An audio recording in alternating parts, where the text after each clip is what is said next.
President Bola Ahmed Tinubu sets up comprehensive economic coordination and planning system for Nigeria. We will provide enabling environment for our youth to thrive, says Vice President Shattima. Nigerian Upstream Petroleum Regulatory Commission to produce templates for domestic crude oil supply. Oil prices advance as investors reassess U.S. inventories data and Australia's stocks hit record high. Most other Asia-Pacific markets set to decline. The program is Business Express, reaching you from Abuja, Nigeria's capital. I am Benny Adams, your guide. Join us as we take you through a 25-minute business trip across the world as we bring you up to speed with happenings from boardrooms to the market square. I will start by telling you that in a strategic move to bolster the nation's economic governance frameworks and ensure robust and coordinated economic planning and implementation, President Bola Ahmed Tinubu approved the establishment of the Presidential Economic Coordination Council and the creation of the Economic Management Team Emergency Task Force. Elizabeth Omori has details of the composition. The Presidential Economic Coordination Council comprises leaders and key government officials. They include President of the Federal Republic of Nigeria, Chairman of the PECC, Vice President of the Federal Republic of Nigeria, Vice Chairman of the PECC and NEC, President of the Nigerian Senate, Chairman, Nigeria Governors Forum, Coordinating Minister for the Economy and Minister of Finance, Governor of the Central Bank of Nigeria, Minister of Agriculture and Food Security, Minister of Aviation and Aerospace Development, Minister of Budget and Economic Planning, Minister of Communications, Innovation and Digital Economy, Minister of Industry, Trade and Investment, Minister of Labor and Employment, Minister of Marine and Blue Economy, Minister of Power, Minister of State Petroleum Resources, Minister of State Gas, Minister of Transportation, and Minister of Works.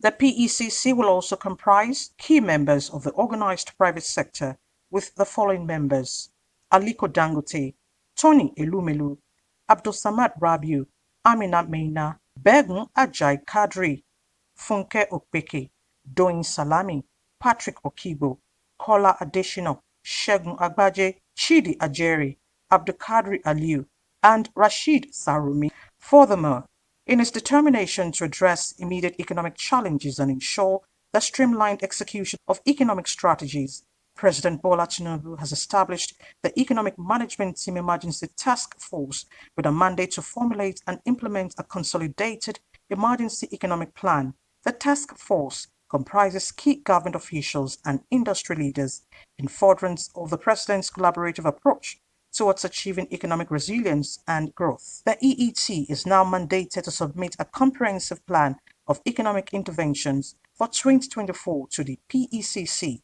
covering the next 6 months for immediate implementation within 2 weeks of its inauguration.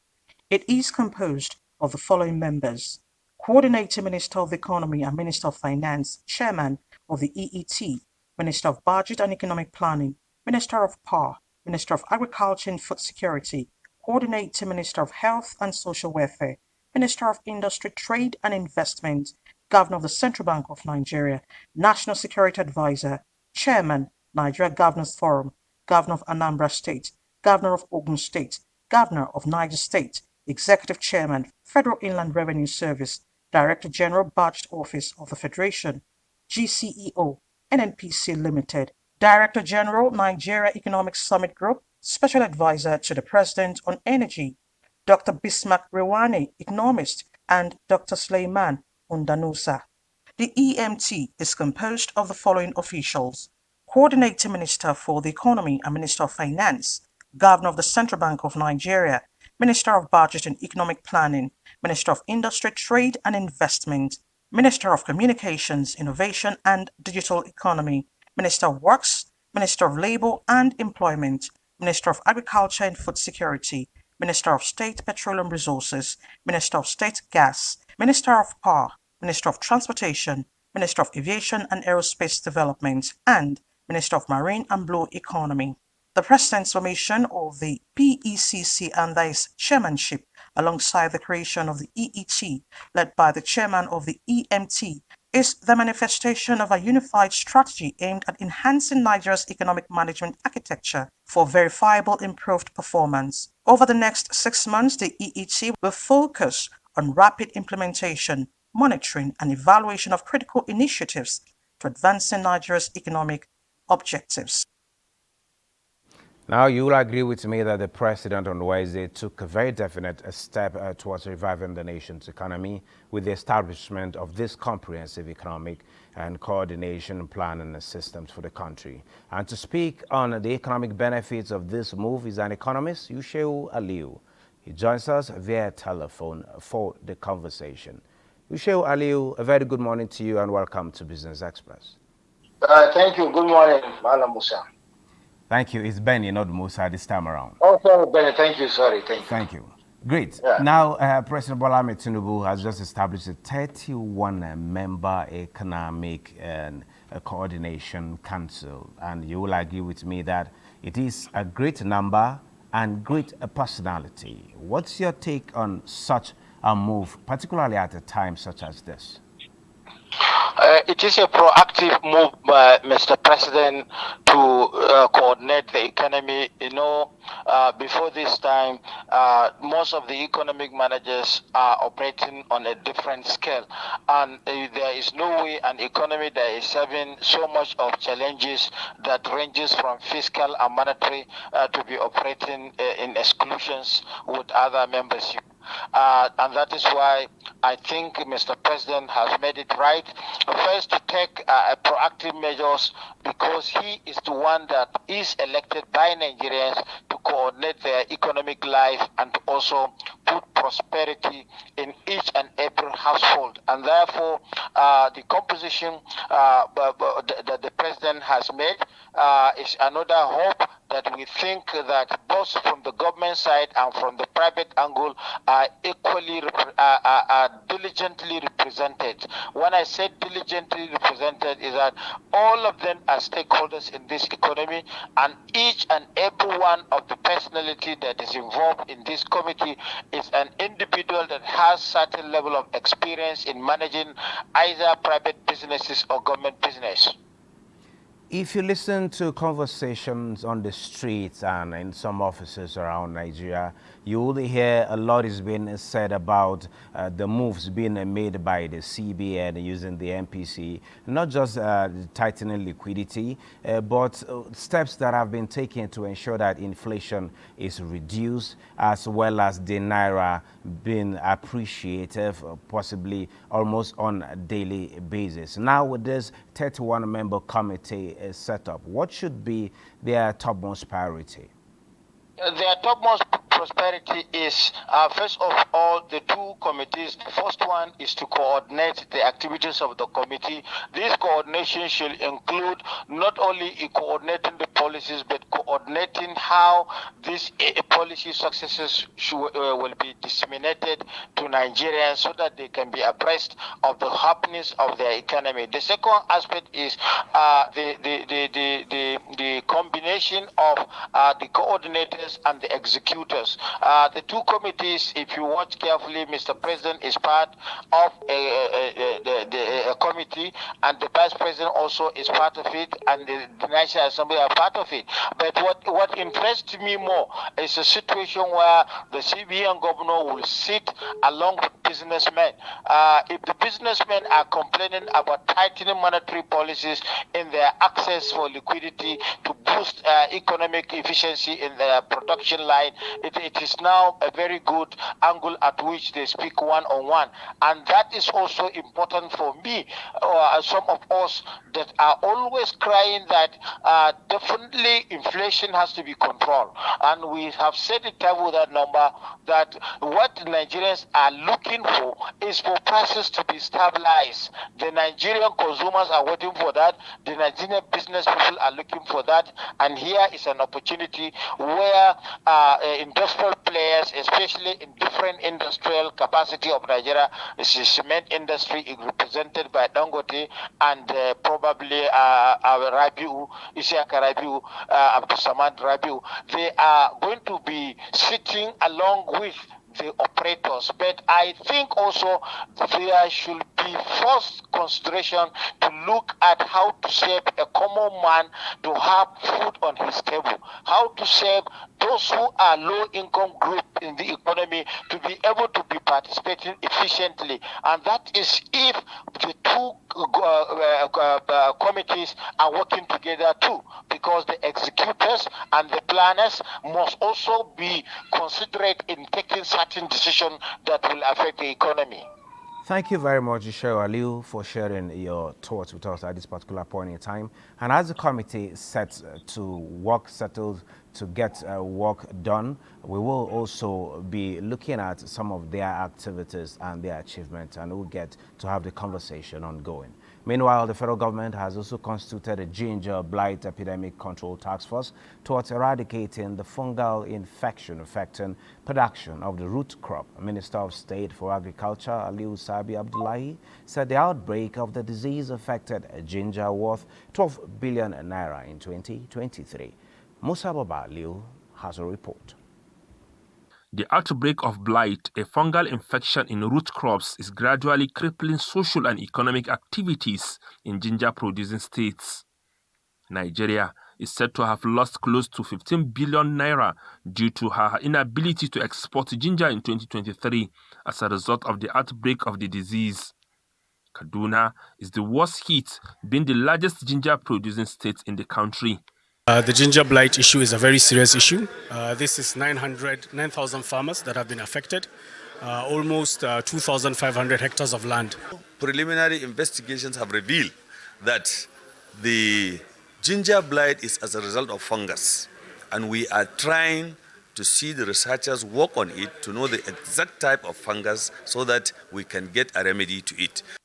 And here is the Minister of State for Agriculture and Food Security, Aliu Sabi Abdullahi, inaugurating an epidemic task force with a mandate of finding solution for the disease. Technical and research committee will be dedicated to understanding the disease and developing control measures to mitigate future reoccurrence, while also ensuring that we revive and restore back our germplasm.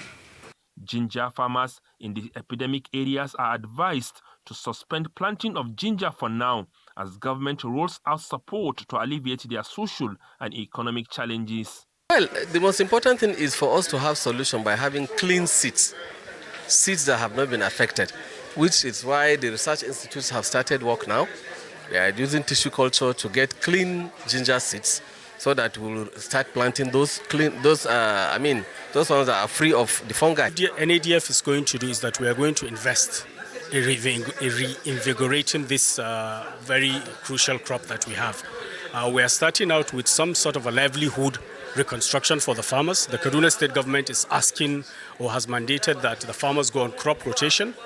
They are going to avoid any root crops or any legumes. So we are looking at doing maize and sorghum. Nigeria is the second largest producer of ginger in the world, with market value worth more than $6.29 billion as at 2023. Now, to further expand the conversation on what the government is doing to increase production and export of ginger as a commodity is the President of Ginger Farmers and Markets Association in Nigeria. Florence Edwards, you're welcome to Business Express.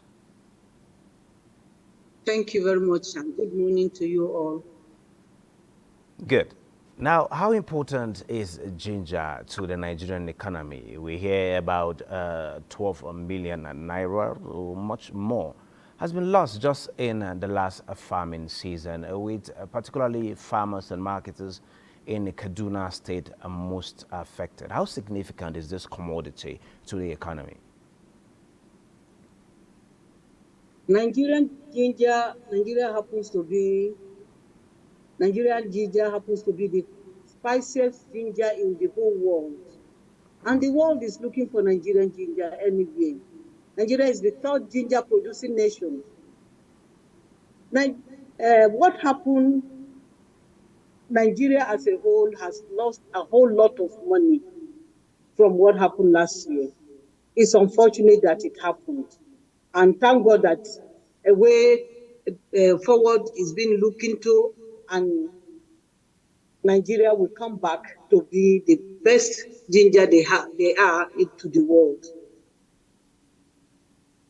Okay, having established the fact that Nigeria has the best ginger and this commodity is actually in high demand, talking about the global market. Yes, losses have been recorded. We are hearing about, is it 12 million? Is it 12 billion naira worth of ginger being lost? You'll get to confirm those figures for us. And while you confirm what's happening to those who lost, who recorded such losses, is there some sort of insurance around there? Is there some sort of interventions to actually help them ameliorate their losses as well as getting to come back to business?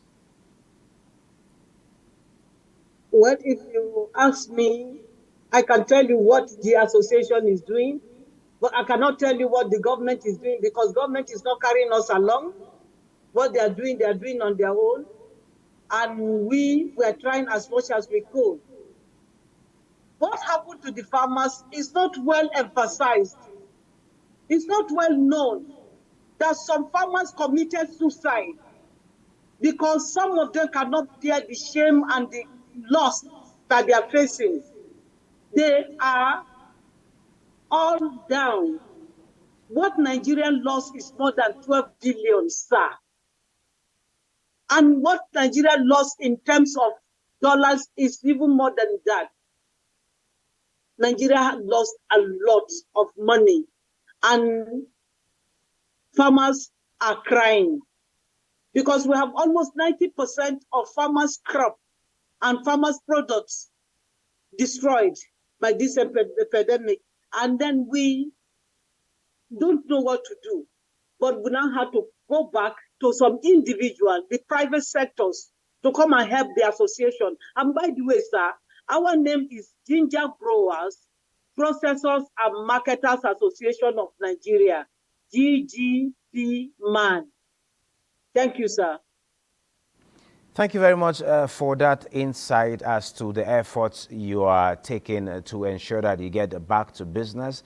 And you also, if you were watching earlier on, we gave you information about what the government is doing to ensure that this all-important crop is not abandoned, and for also the farmers and growers and marketers like your association are also not abandoned. But I think there is need for a collaboration between the private sector as it is, as well as government in terms of the efforts that are being taken. Let's go back to, yes, you're reaching out to private sector to ensure this. There's also the part of the research institutes to ensure that the case of blight is being tackled. So are you going to the private sector to just get much more funding to get back to business? Or you are also looking at the solutions, talking about the blight itself?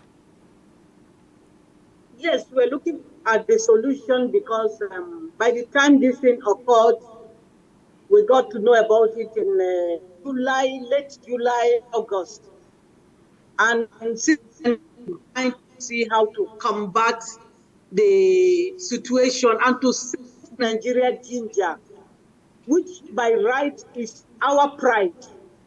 Nigeria ginger is something somebody like me has right to more than 40 countries in this world to present Nigeria ginger.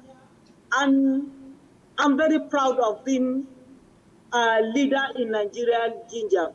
We are looking for people that can come through for us and help us break through to retain the pungency of whatever we're going to have in the future, because that is very important. The pungency, the aroma, which is what made us the best. When Nigeria ginger enters a room, it dominates the environment. We are trying as much as we could to see that we salvage the little ones we still have to get it multiplied and get it to reach farmers so that they can come up again and have their pride back to them. And moreover, what the government is doing, they're concentrating on only one state, which is very wrong. Niger State is not being called in what they are doing. Plateau State is not being called, and these people are affected. You understand me? So this is not right. When you want to do something that is called national thing, you carry everybody along. It's not only Kaduna State that is a ginger producing state. We have a lot of states, even in the south, that are exporting ginger, and nobody is taking them to record. We need to change a whole lot of things, sir. Thank you. Thank you very much, Florence Edwards, President, Ginger Growers and Marketers Association of Nigeria. You've made your points very clear. It's not just about Kaduna State, but Plateau State, Niger State, and other states are also ginger growers, and they also need intervention. Thank you. Thank you. Now let's take a trip to the commodities. As Zulum attains the full potential of his agricultural vision, Borno State may in no distant future become the centerpiece of the nation's agricultural exports. This is a view of keen observers, evident by his massive deployment of facilities, application of technology, and uncommon passion in pushing the state to exploit the profitability of modern agriculture. It's not sustainable for the government to distribute food and non-food items to the IDPs.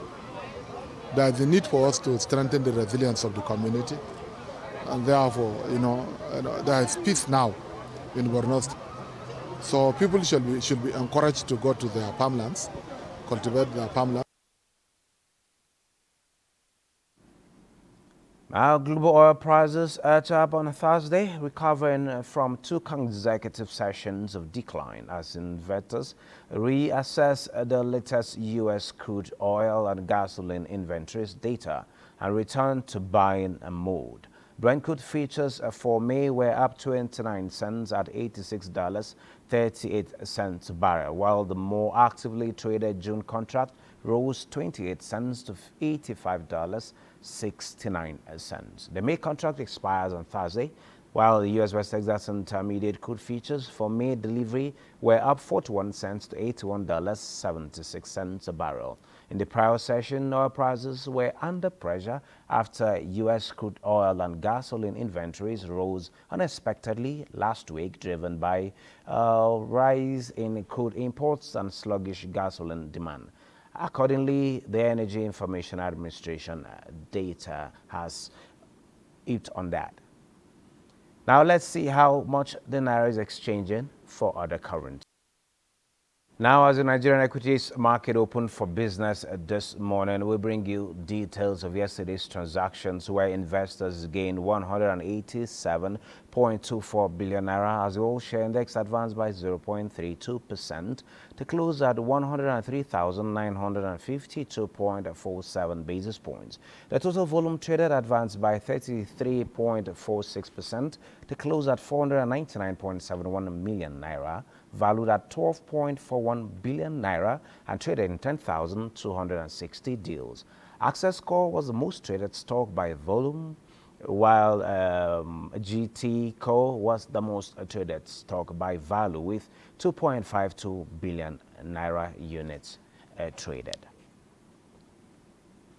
This is where we end today's edition of Business Express. We value your feedback, so keep the comments coming, observations, and suggestions, and be informed that all other previous episodes are available on YouTube, on NTA's channel, and all other social media platforms. Business Express returns Friday at 3 p.m. Keep a date with us while you keep thinking and doing business.